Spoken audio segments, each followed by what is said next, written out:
Oi, gente, bom dia. Estão por aí? Querem ligando as câmeras, aparecendo.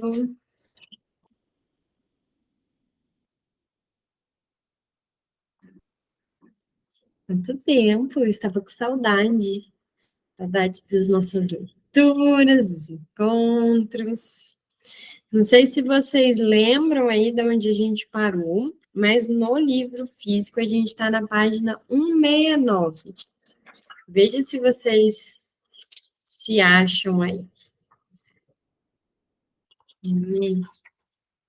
Falando. Ver se a gente tinha iniciado um capítulo novo, né? Deixa eu achar. Isso. A gente vai terminar um mapa para a sexualidade. Essa parte, ou não? Peraí. Não, começou no um esboço de um pioneiro preparado para o combate, e aí a gente está na parte dos 50 anos. Então, quem tiver no PDF, se quiser pesquisar aí, o capítulo é esse, aos 50 anos. Todo mundo se achou aí? Digam se dá para começar. O parágrafo é Freud apresentava suas conferências. Então, vou começar, tá bom? Freud apresentava suas conferências na universidade invariavelmente aos sábados, das 5 às 7, e também, invariavelmente, ia a seguir à casa de seu amigo Leopold Königsegg para sua partida semanal de tarot, um antigo jogo de cartas para 4 pessoas, muito popular na Áustria e na Alemanha. Ele não podia passar sem seu taroxis, acho que é assim que se fala, né? Provavelmente está errado, mas dá para entender que é um jogo de cartas. Nas manhãs de domingo, visitava sua mãe. Mais tarde, escrevia as cartas que não tivera tempo de escrever durante a semana. Estou aqui pensando na Marta cuidando dos filhos enquanto isso. Não, ele era passeadeiro, né? Viajar, e a Marta larga as crias. Vejamos que muita coisa sim não mudou, né, de lá para cá, porque ainda as mulheres que cuidam, a maioria, né? As férias de verão, ansiosamente esperadas por todo o clã Freud, eram um assunto sério. Os planos para aqueles meses fora de Viena ocupavam parte considerável da correspondência de Freud. Sei, escreveu a Abra na primavera de 1914, como é difícil o problema do verão. No mundo burguês, que seria em larga medida destruído pela Grande Guerra, o Summer Problem era uma questão que exigia a mais cuidadosa atenção. Muitas vezes, Freud começava a tomar providências já no começo da primavera, para encontrar o balneário certo para se recuperar da labuta clínica, receber visitas de amigos íntimos e, quando estava empenhado numa ideia importante, ter semanas de solidão. Mas, ó, isso eu acho que é um ponto relevante da gente pensar sobre a vida dele, assim, o Freud, ele viajava, ele mantinha encontros sociais, ele frequentava lugares, ele fazia muitas coisas e se dava sempre o direito de descansar entre as produções dele, né, entre os atendimentos, entre as publicações.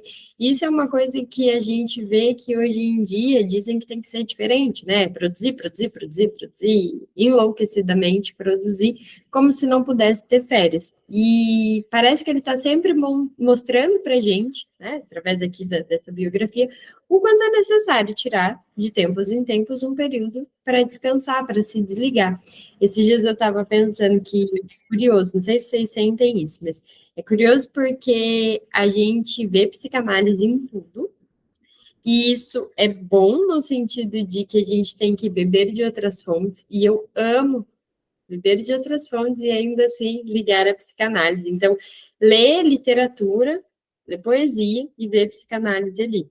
Mas também é muito bom quando a gente está assistindo uma série e você não pensa em nada sobre psicanálise, né? Tipo, sei, não tô analisando nada, quero saber de nada, não tô nem aí para, né, uma possibilidade. Esses dias eu estava falando num grupo de amigas e uma amiga mandou uma mensagem lá e ela falou assim: Nossa, agora você é analisada, né?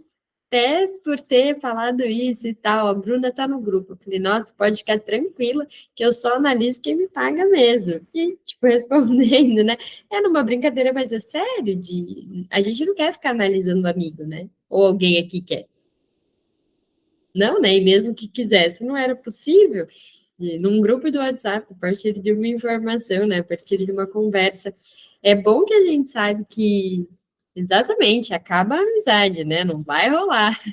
E assim, a gente não tá ocupando esse lugar o tempo inteiro de quem analisa. Analisa o livro, analisa a série, analisa a vida, analisa o amigo. Não, né? Isso é uma ideia errada de pessoas leigas e que a gente não pode cair nessa, né? Que nem agora eu fiquei pensando, vai começar o BBB, né? Galera vai assistir para analisar. Gente, não dá.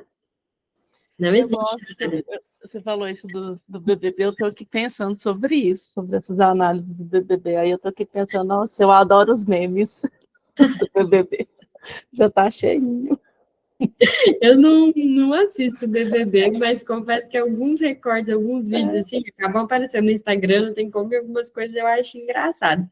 Mas eu acho sempre, tão perigoso, porque começam a analisar, né, as pessoas. E aí, eu quero dizer analisar, não no sentido de fazer análise como a gente conhece, tá? Que o paciente, de fato, né, vem até o consultório, tanto faz o consultório físico ou online, mas assim, se propõe a estar em análise, né?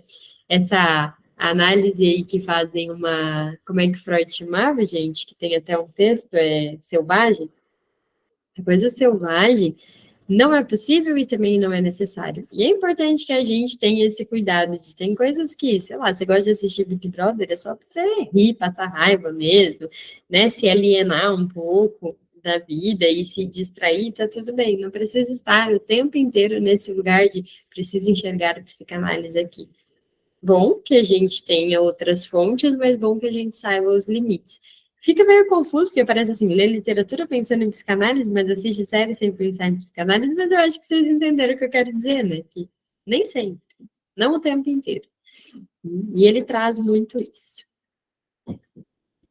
Quando chegava o verão, depois de meses de cansativos atendimentos psicanalíticos, os pais dos 6 filhos e a tia Mina se instalariam num hotel sossegado nas montanhas, em Bad Gassen, na Áustria, ou em Berchtesgaden, na Bavária, para lá passarem as semanas juntos, catando cogumelos, colhendo morangos, indo pescar e fazendo difíceis caminhadas. Peraí. No período final do verão, agosto e começo de setembro, Freud viajava com o irmão Alexandre, ou com um colega privilegiado como Sandor Ferenczi, para explorar a Itália. Uma vez, em 1904, ele e o irmão fizeram uma rápida e inesquecível visita a Atenas. Para onde será que a Marta viajava, né? Para ter momentos de solidão. Quem será? Que amiga será que a Marta levava, né? A Marta tirava férias. Aham. Bem que a Marta devia querer também, viu, ir para Roma. Sentindo-se assoberbado, postou-se na Acrópole, refletindo como era estranho finalmente vislumbrar na realidade o que ele conhecia havia tanto tempo, e tão bem apenas pelos livros. Em seu famoso estudo A Ética Protestante e o Espírito do Capitalismo, publicado em 1904 e 1905, enquanto Freud concluía os 3 ensaios, o sociólogo alemão Max Weber falou desoladamente de uma jaula de ferro onde o homem moderno está preso como vítima da pontualidade imposta, da labuta destruidora da alma e da burocracia insensata. Gente, parece que eles estão vivendo aqui agora. Do mesmo tanto que isso é incrível, é assustador, porque como pode, né? Deixa eu grifar aqui. Mas olha, essa labuta destruidora da alma e burocracia insensata, parece que é de agora mesmo, né? Mas o modo de vida compassado de Freud era o pré-requisito e, na verdade, estava a serviço não só do trabalho, mas do prazer. Ele era injusto consigo mesmo ao dizer que apenas o trabalho o divertia. Os visitantes de Bergasse 19 e os companheiros de suas excursões de verão são testemunhas da receptividade de Freud a novas experiências, que se manteve inalterada aos seus 50 anos e mesmo depois. Às vezes, ele podia desconcertar seus convidados, ficando a refletir silenciosamente durante as refeições e deixando a conversa a cargo da família. Pode falar, Érica. Bruna, essa Bergasse 19 era a casa dele, né? Uhum. É onde é o museu dele hoje? Eu Ou não? acho que o museu foi na última residência dele. Acho não, é isso. Mas eu não tenho certeza se é nesse lugar. Eu acho que não, porque a última residência dele foi em Viena. Não foi isso, gente? Alguém sabe dizer com Acho que propriedade? sim. Acho que sim. Eu Não acho que tenho certeza, mas acho que sim. não é. Alguém aqui já visitou o museu dele? É um sonho, né? É, né? Meu também. Um dia eu vou lá. Vamos sim. Gostoso. Deve ser uma sensação muito boa, né? Ah, De deve ser. estar Nossa, lá. Depois eu vou dar uma pesquisada, mas eu tenho quase certeza que não é lá, porque eu sei que foi na última residência dele, o que virou. Tem entendi. uma menina que estudou comigo, ela foi visitar e ela postou, mandou fotos no grupo, assim, tudo, ela super empolgada, que ela estava fazendo doutorado, então ela foi fazer essa viagem pelo doutorado dela. Nossa, eu achei super legal. Aí ela escreveu um texto, assim, eu achei mais bonitinho. Existe a possibilidade de fazer uma visita online. Óbvio que, né, jamais vai alcançar a sensação e a emoção de estar lá. Essa visita online eu cheguei a fazer. Fez? Muito legal, mas assim, né? Não se compara, né? Mas assim, dá um gostinho de quero mais, né? Eu Dá mais imagino. vontade de ir. É gostoso, pelo menos, para você ter uma sensação, né? Assim, saber como é que era, dar uma olhadinha. Então, quem não conhece, é uma possibilidade de fazer online, nem que seja para aumentar o desejo de um dia estar lá, né, presencialmente.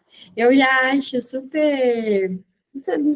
É uma sensação assim que não dá muito. Não sei bem explicar, mas eu já acho super legal quando ele coloca de uma cidade ou de um lugar que ele estava, que eu já fui lá, sabe, que eu já conheci, tipo, só de saber assim, ele está falando daquele lugar, eu conheço esse lugar. E é super legal. Aqui ele fala bastante, né, de como Roma era tipo, nossa, uma cidade uau para ele. E aí, às vezes, ele fala, é tipo isso, Ana. Tipo, eu estava nesse lugar, né, no dia que a gente leu, até foi aqui no Quintas mesmo, sobre a fonte, Fontana de Trevi, que ele colocou lá, e, meu, foi um lugar, um dos mais lindos que eu já vi na vida. É muito lindo. E aí tu vê, tipo, olha, ele também gostou, a gente olhou para o mesmo lugar. É interessante. Uma vez também eu fiz uma aula com na verdade, foi um evento de uma faculdade, era como é que se diz, gente? Não era congresso, esqueci o nome. Era um evento lá de uma faculdade que estava falando, era Semana da Psicologia e tal. E aí teve uma psicanalista que ela estudou, ela era muito idosa. Eu tenho até uma foto com ela, mas agora eu esqueci o nome porque isso já faz anos. E ela estudou com a Ana Freud. E aí ela contou como é que foi e tal. Todo mundo olhou assim e pensou, gente, não é possível. E aí ela levou umas fotos delas juntas tipo, da turma inteira, foto dela juntos, e a gente ficava olhando e pensando, gente, isso é real. Só que ela tinha muitos, muitos anos, assim, muitos mesmo. Hoje em dia ela é falecida. Eu vou dar uma caçada lá no Instagram, porque tem quem ela era. E aí é super legal de você pensar assim, caramba, alguém real, assim, que eu tô vendo, viu? Né? Ela, tipo, viveu aquilo. Eu acho isso muito interessante. Então, eu imagino que esse mix de emoções deve vir para quem visita o museu, né? Deve ser sensacional. Eles existiram mesmo. Eu acho que a sensação é bem essa. Quem sabe onde a gente não faz uma excursão para o Museu do Freud, né? Tipo, vamos lá. Mas um dia eu vou. Que a gente vá junta, que a gente vá separado. O importante é todas irem e viver isso. Mas na maioria das vezes era um anfitrião jovial. Após voltar de uma visita a Freud no final de dezembro de 1907, Abraham escreveu, ainda eufórico, ao amigo Max M. Eitingon: tive uma acolhida extremamente cordial na casa dele. Ele mesmo, a mulher, a cunhada e a filha me levaram por Viena a exposições de arte, cafés, ao livreiro Hiller e ao livreiro Antiquado, e etc. Foram dias maravilhosos. Embora Freud, apesar de sua vitalidade, não fosse imune à depressão, ele evitava longas ruminações melancólicas. Ao considerar retrospectivamente sua visita aos Estados Unidos em 1909, ele comentou: então, eu tinha apenas 53 anos, sentia-me jovem e saudável. Quando seu filho Martin pôs-se a escrever sobre aqueles anos, lembrou principalmente o pai alegre e generoso. Buscando uma maior precisão no alemão, sua língua materna, ele repetiu que seu pai tinha, vamos fingir que a gente sabe falar isso daqui, que talvez não se possa traduzir perfeitamente por um coração alegre. Anna Freud confirma a avaliação do irmão mais velho. A personalidade real de seu pai, disse a ela, a Ernest Jones, não aparecia plenamente em suas cartas, pois elas estavam sempre dirigidas a alguém para informar, acalmar ou encorajar ou partilhar problemas e negócios. Em geral, ele era até moderado, otimista e mesmo alegre, raramente adoecendo ou perdendo um dia de trabalho por alguma indisposição. Aí aqui tem uma nota de rodapé. Em 28 de janeiro de 1952, ela escreveu a Jones, depois de ler as cartas de seu pai a Abraham e a Eichmann, muitas vezes fiquei impressionada com o fato de que, nessas cartas, ele se queixava da saúde, ao passo que em casa nunca ouvimos tais queixas de sua parte, pelo contrário. De certa forma, ocorreu-me a ideia de que era uma forma de se defender contra as demandas que lhe eram feitas de fora. Certamente, prosseguiu ela, na relação com Fliss, em que ele ansiava pela companhia do outro, Freud não empregou essa manobra defensiva. O Freud mais conhecido, aquele que aparece carrancudo nas fotografias, não é ilusório. Ao contemplar seus semelhantes, via muitos motivos para fechar a carranca, e não só em relação aos discípulos dissidentes. Mas ele não se resumia a isso. Ernest Jones chamou bem a atenção para o fato de que Freud não gostava de ser fotografado. Por isso, seus retratos formais são mais sombrios do que o indivíduo. Apenas os filhos, com a máquina fotográfica na mão, apanhavam-no desprevenido e registravam um rosto menos assustador. O Freud, encantado com alguma impressionante paisagem da montanha, algum cogumelo particularmente suculento, ou alguma vista urbana que nunca vira antes, é tão autêntico quanto Freud Newton da mente, percorrendo sozinho estranhos mares do pensamento. Ou um intimidante Freud pioneiro, capaz de desconcertar um herético com seu olhar implacável. A regularidade não significava rigidez. Na verdade, seu gosto pelas organizações informais e acordos igualmente informais com editores e tradutores gerou muita confusão. No entanto, mais do que isso, Freud achava possível mudar de posição quanto a algumas de suas mais caras ideias, exceto no que se referia a princípios essenciais da psicanálise, tais como sexualidade infantil, a etiologia sexual das neuroses e o trabalho da repressão. Ele era receptivo e mesmo ávido por promissores desvios teóricos e terapêuticos. Sua conversa, assim como seu estilo epistolar, era um modelo de clareza e vigor, repleta de formulações originais. Seu repertório de piadas, principalmente mordazes anedotas judaicas e sua inigualável memória para oportunas citações de poetas e romancistas, conferiam-lhe o dom incomparável de incluir surpresas com propriedade tanto nas conversas como nos textos. Todos os sábados na universidade, relembrou Whittiels, Freud falava sem anotações por quase 2 horas, e seus ouvintes ficavam fascinados. Seu método de exposição era o de um humanista alemão, atenuado por um tom coloquial que provavelmente adquirira em Paris. Nenhuma pomposidade, nem maneirismo. Mesmo no discurso mais técnico, seu humor e informalidade continuavam a despontar. Escreveu Whittiels que ele gostava de usar o método socrático. Podia interromper uma exposição formal para fazer perguntas ou pedir críticas. Quando aproximavam-se as objeções, ele as tratava de maneira espirituosa e convincente. Freud tão pouco tinha fixação por dinheiro, como seria natural para alguém pobre por tanto tempo. Nem tendia a se afligir com as finanças de sua família. Era antes com pesar que ele renunciava a prazeres familiares, como o de assistir ao debut vienense de sua sobrinha Lili Freud Marlé, conhecida de Seuze por achar que não teria tempo. Ele era, como escreveu a ela se desculpando, uma mera máquina de fazer dinheiro, um diarista temporariamente muito talentoso, mas não poupava generosidade aos que dela precisavam. Por volta de 1905, Freud estava chegando perto dos 50 anos.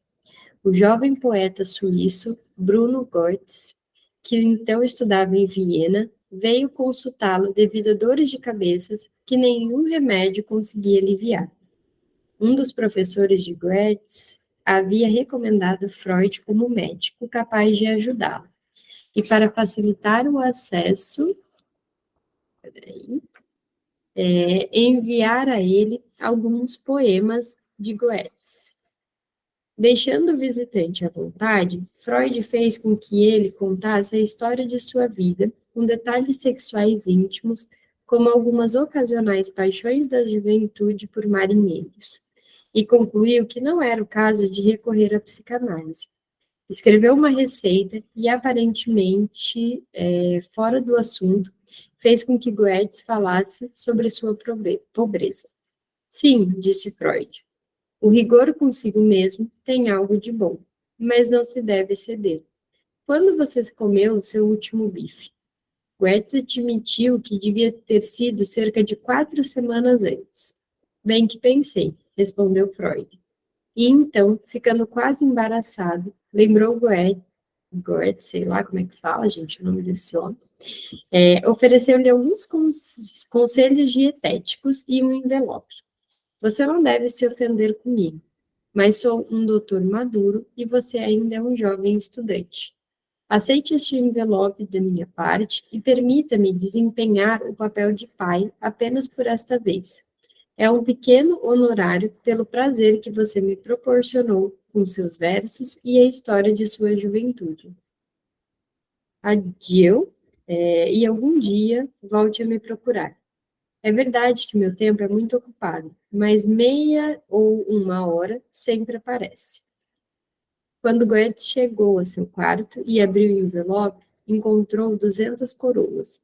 Fiquei, lembrava ele, num estado tão agitado que tive de chorar alto.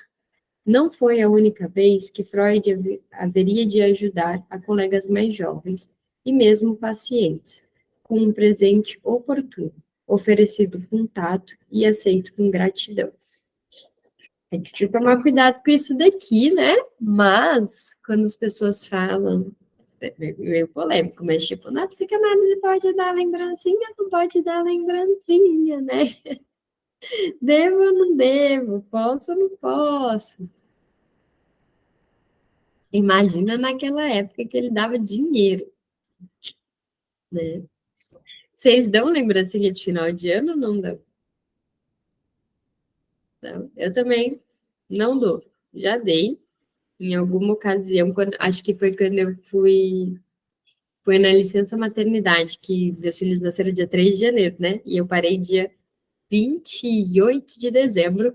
E aí eu dei, que eu não sabia quando que eu ia voltar. E aí eu acho que era um chocolate e um cartãozinho, mas era um cartãozinho de tipo de Natal mesmo, e Ano Novo, desejando acho que boas festas, e aí eu escrevi à mão assim, um agradecimento pelo ano e dei um chocolate. Acho que era isso. E muito curioso como essas coisas aparecem, né? Porque eu fiz para cada um, né? E aí não era uma mensagem igual para cada um. E aí uma pessoa me procurou anos depois, e aí no dia que ela veio para a primeira sessão depois desse tempo, ela trouxe o cartão e ela falou sobre isso e de como isso tinha sido algo importante ali para ela, tanto que ela voltou. Você pensa, cara, às vezes a gente pensa só um cartão. Nem sempre é só um cartão, nem sempre é só um chocolate, nem sempre é só aquilo que parece ser, e para cada um tem um significado diferente, né? Então, pode ou não pode dar lembrancinha? Como tudo em psicanálise, depende. Depende da lembrancinha, depende do paciente, depende a época, a situação, de forma geral. Mas como eu sempre digo aqui, né, quando a gente vai lendo Freud, você vai vendo que ele fez muitas coisas que hoje alguns, né, algumas pessoas, alguns psicanalistas, e diz não e ponto. E para ele as coisas não tinham um ponto dessa maneira tão rígida assim, né? Parece que existia flexibilidade de se questionar. Ontem eu fiz lá o post no Instagram sobre a formação, né? Sobre o tripé, e eu acho que é justamente sobre isso, a possibilidade da gente questionar se as coisas precisam ser como dizem. Você ia falar, Ana? Que dizem, né, que tem que ser daquele jeito, tem que ser análise 5 vezes na semana, tem que ser presencial, tem que ser no divã. Talvez não, né? Tem que ter análise, é um fato, mas não 5 vezes, não só se for no divã, não só se for presencial. Às vezes a gente fica muito, principalmente no começo, né, enrijecida de tem que ser de tal forma, perdendo a espontaneidade de cada um. Acho que o presente também vem nesse lugar, da gente tomar cuidado de não perder a nossa espontaneidade, de ver o que é possível fazer para cada paciente que a gente atende, de se questionar. Se você achar que não, tenha uma resposta, tenha uma base para dizer por que não, ou então por que sim, né? Eu sempre falo isso, mas eu acho que em psicanálise tem muita gente falando o que não fazer e pouca gente falando sobre as possibilidades do que fazer. Parece que não pode fazer nada. Não parece que a gente é o clube secreto? Parece, né? O clube da Luluzinha, secreto. Ninguém entra, ninguém sai, só a gente tem as informações, né? Só a gente, eu digo, essa história, assim, do psicanalista, e eu acho isso muito ruim. Chay, pode falar. Oi, Bruna. Esse ano eu fiz as lembrancinhas e eu ganhei um presentinho. Foi ela que fez, sabe? Foi tão bonitinho. E ela botou um cartãozinho que foi ela que fez com as florzinhas, com as coisinhas, escrito com carinho e o nome da paciente. Aquilo foi tão bonitinho, assim, sabe? Sim. Não, é muito curioso, assim, os presentes que a gente ganha, né?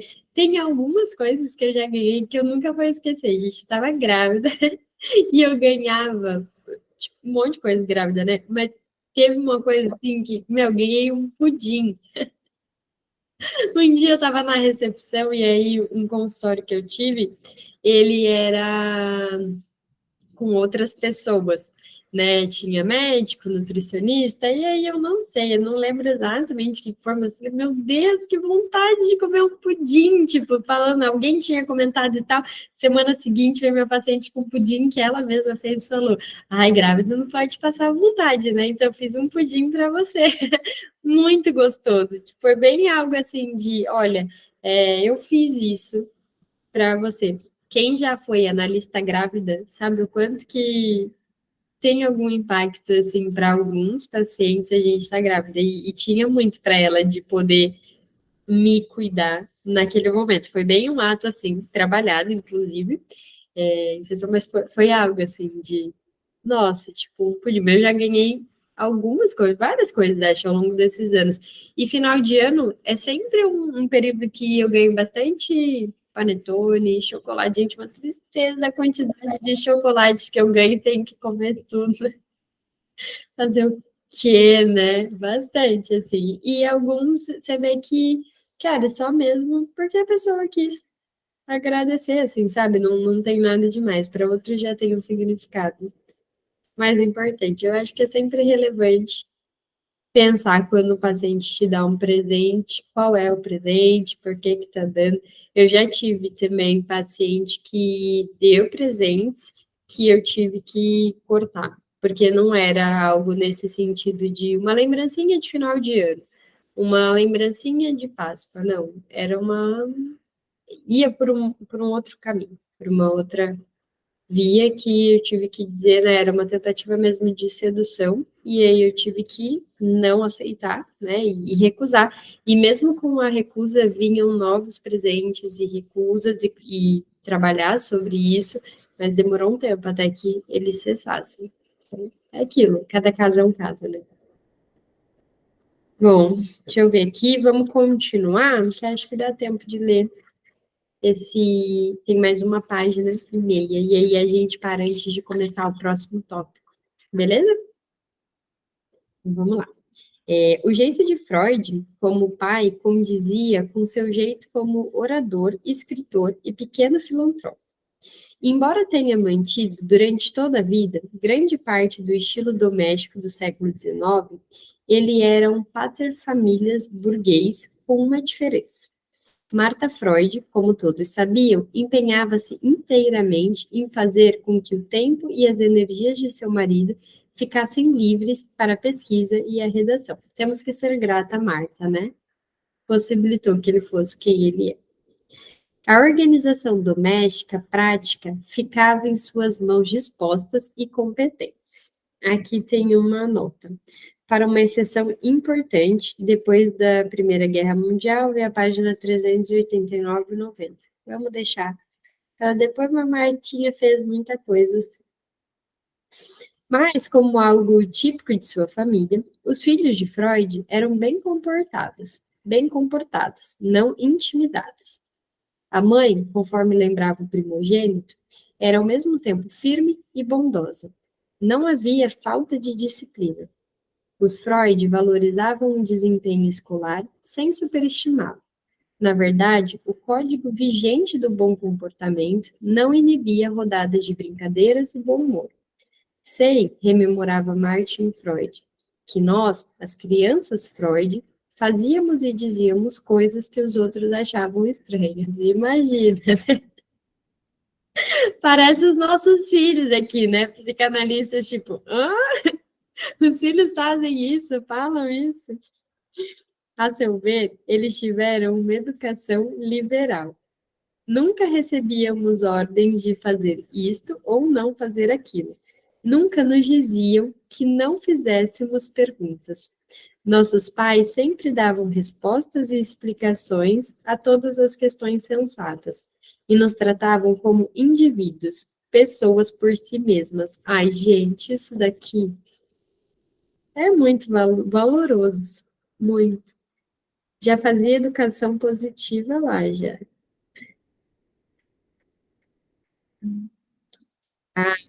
Olha eu contando as particularidades das crianças, né? Meus filhos foram no médico e um deles não quis fazer um exame que tinha lá. Foi ontem. Não quis fazer um exame. E aí estava sentado lá na maca, e aí o médico e a criança, né? E aí ele falou, olha, vou ter que fazer isso, aquilo, o procedimento é tal. Você quer fazer? Não, não quero. Mas tem certeza? Não, não quero. Aí o Caio foi levantar, né? Aí o médico, olha, pai, não precisa. Pode deixar que eu converso aqui, né? Se não quiser fazer, tá tudo bem. Você vai fazer? Não, não vou fazer. Ah, então tudo bem. Então pode descer da maca, você não vai fazer. A gente tem uma outra alternativa, que é um pouco mais chatinha. Você vai para casa, vai fazer 4 dias de preparação, né? E tudo bem assim? Tudo bem. Pode ser assim, assim eu faço. Na minha casa eu faço. Ah, então tá bom, né? Beleza. Aí chegou, né? Eu fui conversar, aí me falou assim: Mamãe, que médico gentil, né? Gostei desse médico. Não quero ir em outro que é a mesma especialidade que a gente já tinha, fui buscar uma segunda opinião, né? Não quero ir naquela outra médica. Embora eu prefira a médica mulher, mas eu não quero mais. Gostei desse porque ele é tão gentil. Eu penso, ai, gente, é muito lindo quando seus filhos entendem sobre, né? Quando crianças, assim, quando você vê criança sendo gente, sabe? De caramba, tem um lugar de dizer, olha, não quero, e ser respeitado nisso, e reconhecer. E saber o que é alguém ser gentil e respeitoso. Saber que tem direito de dizer, não, você não vai mexer no meu corpo dessa forma, né? Eu não estou à vontade para isso. Hoje eu não quero, hoje eu não vou fazer. Para alguns, como eu já ouvi, tipo, a Bruna é muito liberal. Meu Deus, né? Se fosse meu filho, sentava lá e ia fazer assim, tipo, o Caio é muito liberal. Nossa, mas que criança pinta e borda. Mas eu acho justo, sabe, que seja assim, de não quero fazer. E achei bonito de eles reconhecerem que o médico tenha sido respeitoso e que isso é importante, de que tem que ser exatamente dessa forma. Acho que a gente teria gerações muito diferentes se a nossa criação tivesse sido assim, né? Porque eu não me lembro nunca de ninguém ter me dito, olha, ninguém pode mexer no seu corpo se você não quiser. Tipo, o médico é lei máxima, se ele disse que tem que fazer, então tem que fazer, né? Achei bem legal. Pode dizer, Ana. Você falando dessa questão aí da criança poder ter liberdade de dizer, aí foi sábado, né, encontrei do meu menino. Sábado, o pai do meu menino foi buscar ele, e antes ele ia, mesmo às vezes querendo ele ia. Tipo, eles ficavam meio pensando assim, sobre o pai, vai ficar tristão isso. Só que agora, ele já está dizendo, na hora que o pai dele foi pegar ele, ele falou assim, você sabe que eu fico triste de você combinar as coisas comigo, cumprir. Aí o Antônio, meu menino, mas eu também fico triste com você, você também combina comigo e não cumpre. Aí, mas ele falou assim, vou te falar uma. Aí ele, a última vez que a gente foi no McDonald's, você falou que ia comprar uma batata para mim, chegou lá, você não comprou. Você comprou isso e isso, e não, a batata. Aí eu falei, tá, só lá ouvindo. Aí depois ele não queria ir com o pai dele para casa dele, ele falou assim, não vou. Aí ele, não, vamos e tal. E foi insistindo, aí chegou num ponto que ele vira para ele e fala assim, não insiste comigo, eu já falei que eu não quero ir e eu não vou. Aí acabou. Porque eu falei assim, eu não vou insistir, não tem como insistir, nem forçar. Ele tem 6 anos, como que eu vou ficar ultrapassando, atropelando o que ele quer? Aí depois foi uma mensagem, conversando, porque antes o pai dele achava assim, absurdo ele dar essas respostas, porque desde quando ele começou a entender a dar resposta, ele dá as respostas dele. Aí ele mandou mensagem, perguntou, eu achei até legal, assim, o movimento do pai agora está diferente. O que você acha que eu posso fazer e tal? Aí eu falei assim, já que ele não quer ir, você que vai ter que ir até ele e começar a participar das coisas que ele gosta. E ele joga carta Pokémon, essas coisas. Eu vejo que seus meninos gostam. A vida do Pokémon. Sei o nome de todos os Pokémon, gente. Ô, Bruna, meu menino já vai para o 3º ano que ele quer festa com decoração de Pokémon. Então, esse ano vai ser Pokémon. Eu já fiz esse ano, eu espero que ano que vem mude esse tema. Já tá, foi no polo Pokémon, foi não sei o que Pokémon, esse ano ele falou que vai ser Pokémon e ele quer fazer no lugar que ele joga, porque a gente frequenta um lugar que chama Trasgo, lá ele joga, ele não sabe ler, mas ele joga já, e o povo tudo assim, nossa, como ele joga carta, sem saber ler, ele decorou. Aí você, eu vou fazer a festa lá, nesse lugar. Aí Falei com ele, então, é começar a frequentar. Aí ontem a gente encontrou para comer uma pizza, aí lá vai o meu menino, igual eu baixei Pokémon Go, aprendi a jogar carta, tudo ali. Aí, Participar do mundo dele, né? Hã? Participar do mundo dele, né? Criar um vínculo, assim, ter um meio de acesso. Sim, porque ele já falou, eu não vou. E se ele não for, ele que vai ter que ir. E não tem como insistir e forçar, é preciso respeitar. Então agora tá lá, baixou o Pokémon Go também no celular, vamos caçar Pokémon. Só que eu tava assim, meu Deus, vou caçar Pokémon pro menino, né? Pro meu menino. Não, eu tô caçando pra mim, porque eu tô gostando. Agora eu também dá intervalozinho aqui, assim, 10 minutinhos, só vai eu.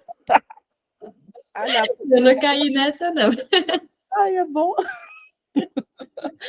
Mas é Mas é questão de respeitar. Eu acho que isso é uma diferença da nossa geração, assim, né? De pais, de modo geral, mesmo que vem aprendendo a respeitar a criança e colocar criança no lugar de gente. Durante muito tempo, criança não existia, né? Era os mini adultos. Assim, eles não tinham essa oportunidade. Hoje em dia, a gente respeita mais a criança e sabe das diferenças de pensamento, de comportamento, que eles merecem esse tipo de respeito. Vou deixar a Thay falar, e depois eu falo o resto, mas pode falar, Thay. É que vendo vocês comentarem, eu me lembrei da Alice das Palavras Difíceis, filha da Morgana, tem na internet muitos vídeos dela. E tem uma entrevista com o Bial, que o Bial pede, acho, para ela cantar. E aí perguntam, você quer cantar? Ela diz que não. E aí a mãe respeita e segue a entrevista, assim. Eu sei que ela foi criticada, como assim, né?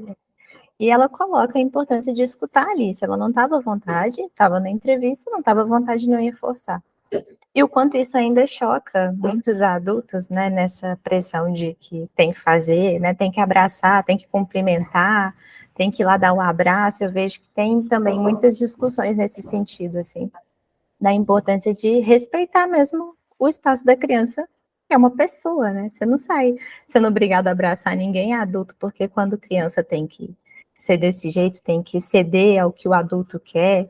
Eu acho muito relevante essas reflexões, assim. Eu não tenho filhos, mas acho legal, assim, né? Vendo as crianças ao redor e respeitando elas. Assim. Faz diferença quando a gente respeita uma criança, assim, dela saber os limites também do outro, porque eu fico pensando, cara, meus filhos têm agora 6 anos, né, e eles conseguirem dizer, não quero nesse momento que encoste no meu corpo, não quero fazer isso, é uma possibilidade que lá na frente eles possam fazer isso também, de saber que eles podem dizer não, sabe, eu acho importante isso. Uma coisa que eu queria dizer, assim, às vezes as pessoas falam, né, é muito liberal, dá uma educação, as crianças, tipo, fazem o que querem, e não é bem assim, porque existem regras, existe sim disciplina, né? Tem tudo isso. Quando, por exemplo, eles vão no hospital, se tá mal, né? Se tá doente, ou se tem que fazer um exame que é necessário por uma questão de saúde, que vai. Esse exame, por exemplo, é necessário, né? Ontem foi negado por um deles, mas vai ter que fazer. Só que existe uma outra possibilidade, que é fazer em casa. Era para ser um exame de um dia, vai durar 4, mas a gente consegue fazer, vai ser mais confortável, então vamos fazer dessa forma. Por exemplo, exame de sangue, tem que fazer, tá doente no hospital. Cara, até hoje, né, eu não sei se foi só pela educação, se tem algo deles, eles nunca fizeram segurados, né, assim, a gente precisa, se eu precisar, eu fico 1 hora conversando, 2 horas conversando, até se sentir seguro e fazer, porque tem que fazer, igual vacina, tem que tomar. Eu entendo medo, eu entendo como é que a gente abraça, né? Quer abraço, quer no colo, quer sentado, quer em pé, quer, sei lá como. Eu dou várias possibilidades. Tem coisas que tem que fazer e tem que fazer e ponto. Não tem discussão, assim, né? Mas tem acolhimento. E eu acho que as pessoas, às vezes, elas confundem isso. Não é que se meu filho estiver doente, ele não quiser fazer um exame de sangue, ele não vai fazer. Ele vai fazer, mas com acolhimento. Quando tem outras possibilidades, faz de outra forma. A gente adulto não fica perguntando, eu não gosto de injeção, não pode ser remédio via oral? Não gosto disso, não pode ser aquilo. Aí não tem problema. A criança não tem direito de escolher, né? Então, quem critica, às vezes, é muito nesse sentido de não entender. E eu gosto sempre de explicar. Tem coisas que tem que fazer. Ponto. Não entre em discussão fazer ou não.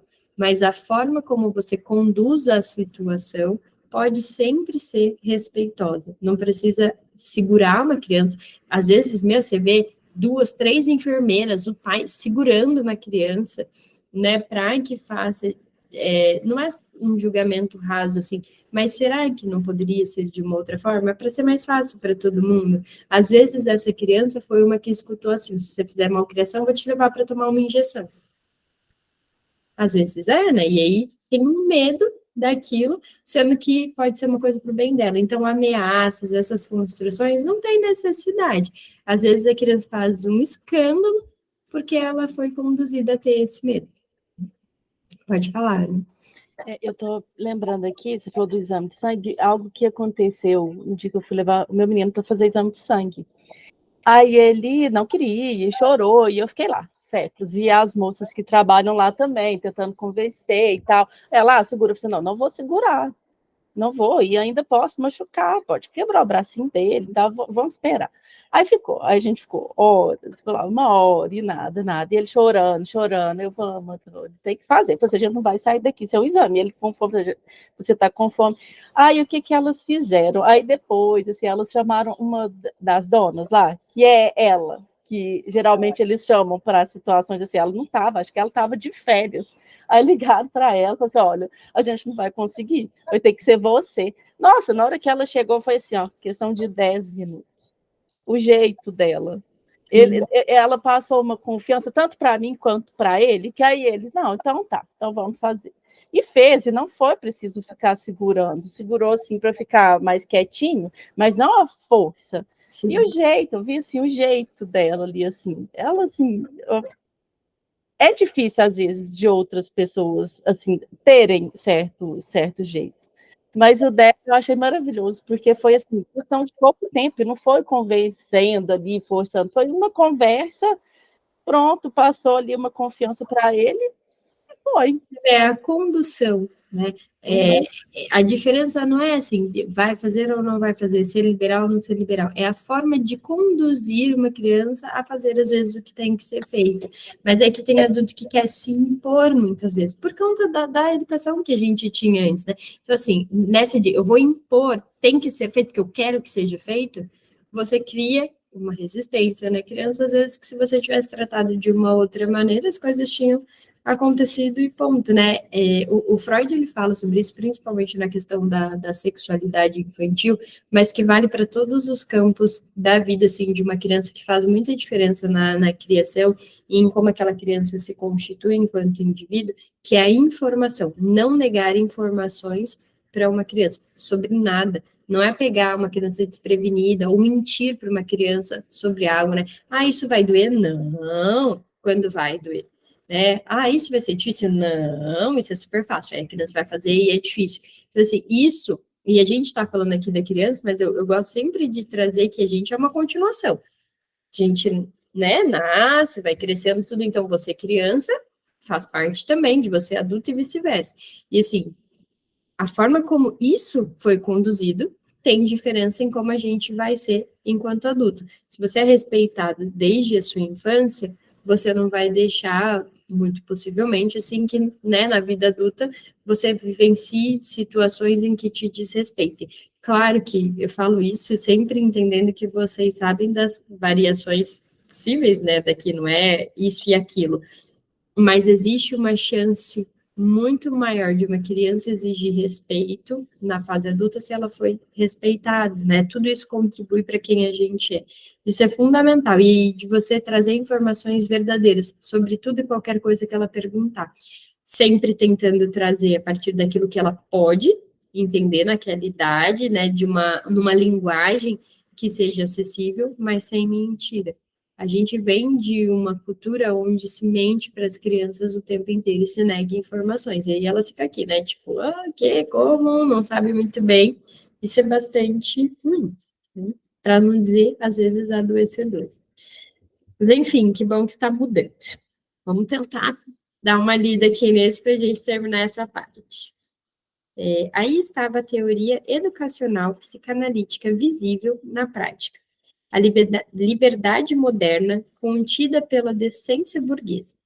Marta Freud declarou que Por desejo expresso do marido, nenhum dos 3 filhos seguiu seus passos. Nota de rodapé. É de se acrescentar que nenhum dos 3 filhos de Freud parece ter mostrado qualquer inclinação ou talento para a profissão dele. Mas a seguir, a caçula, sua Anner, acho que fala, mesmo assim, tornou-se psicanalista. Com a filha, ele não poderia evitar. A história dos anos seguintes de Freud mostra que este foi um desafio de seus desejos calorosamente recebido por ele. Um episódio tocante na adolescência de Martin Freud ilustra o estilo doméstico de seu pai. Num dia de inverno, Martin estava fora de casa, patinando com sua irmã mais velha, Matilde, e o irmão mais novo, Ernest.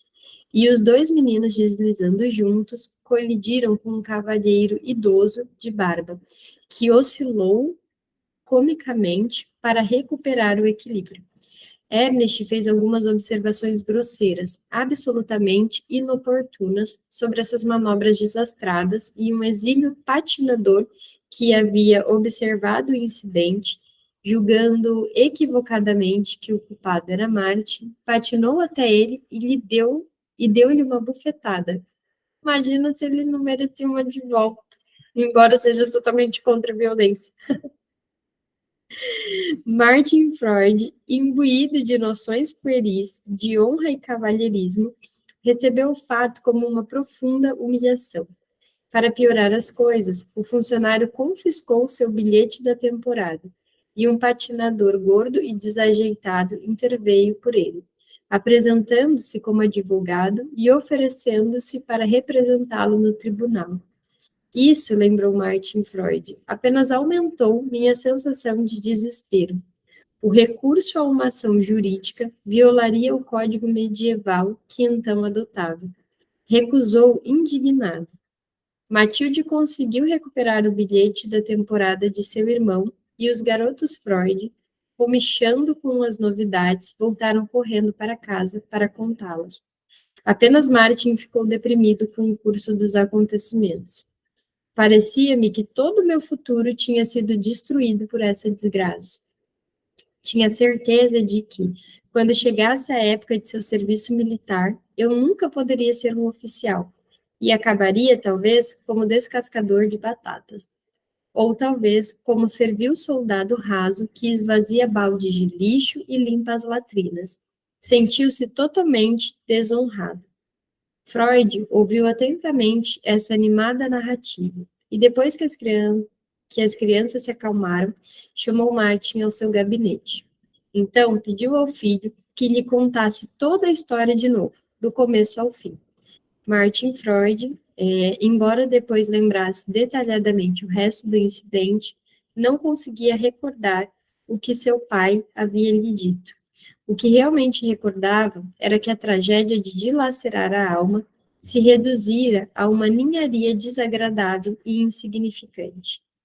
Seja o que for que Freud tenha feito pelo filho naquela noite, a questão é que ele não era alguém demasiado preocupado, grandioso demais ou defensor de uma disciplina demasiado rígida, para deixar de dar ao filho a afetuosa e benéfica atenção que julgava indicada. Como típico burguês de sua época e cultura setentrional, Freud não era muito extrovertido.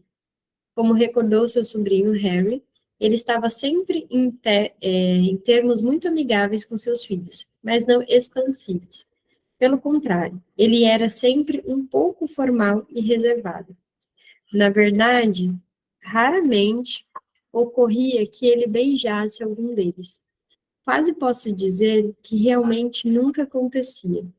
E mesmo sua mãe, a quem muito amava, ele apenas beijava por obrigação ao se despedir. Mas em 1929, numa carta a Ernest Jones, Freud falou de uma fonte de ternura dentro de si, com a qual se poderia contar. Podia não tender a exibir tais sentimentos, mas em minha família eles conhecem melhor.